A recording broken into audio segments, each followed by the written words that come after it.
નમસ્કાર દર્શક મિત્રો, @ગુજરાતમાં આપનું સ્વાગત છે।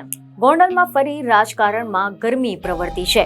દુષ્કર્મના આક્ષેપ બાદ રીબડાના યુવક અમિત ખુંટે પોતાનું જીવન ટૂંકાવી લેતા ભારે ચકચાર મચી જવા પામી છે, કારણ કે આ યુવક વિધાનસભાની ચૂંટણી દરમિયાન જયરાજસિંહનો સમર્થક હતો અને એટલું જ નહીં, તેને પોતાની સુસાઇડ નોટમાં અનિરુદ્ધસિંહ જાડેજા અને રાજદીપસિંહ રીબડાની સહિત 4 લોકોની સામે જીવન ટૂંકાવી લેવા માટે મજબૂર કર્યાનો આક્ષેપ કર્યો હતો।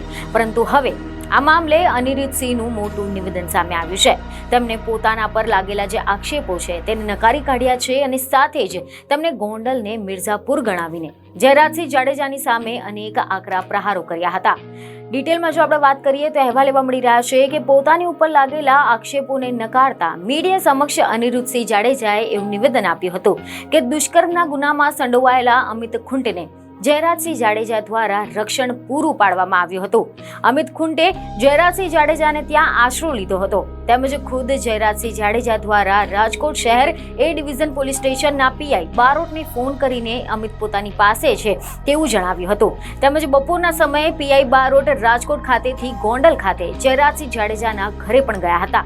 આની સાથે જ અનિરુદ્ધસિંહ જાડેજાએ એવું કહ્યું હતું કે અમને શંકા છે કે અમિતનો કોઈએ જીવ લઈ લીધો છે અને તેની પાસે આ પ્રકારની સુસાઇડ નોટ લખાવવામાં આવી છે અને અમારી ઉપર આ બનાવને ઢોળવાનો પ્રયાસ કરવામાં આવી રહ્યો છે। અનિરુદ્ધસિંહ જાડેજા દ્વારા જયરાજસિંહ પર આક્ષેપ કરતા જણાવ્યું કે ગોંડલ એ મિર્ઝાપુર જ છે, ગોંડલમાં માત્ર જયરાજનો જ કાયદો ચાલે છે।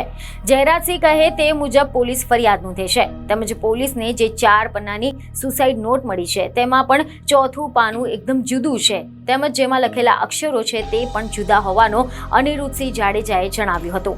બીજને એક ખબર સાથે ફરી મળીશું। ધન્યવાદ।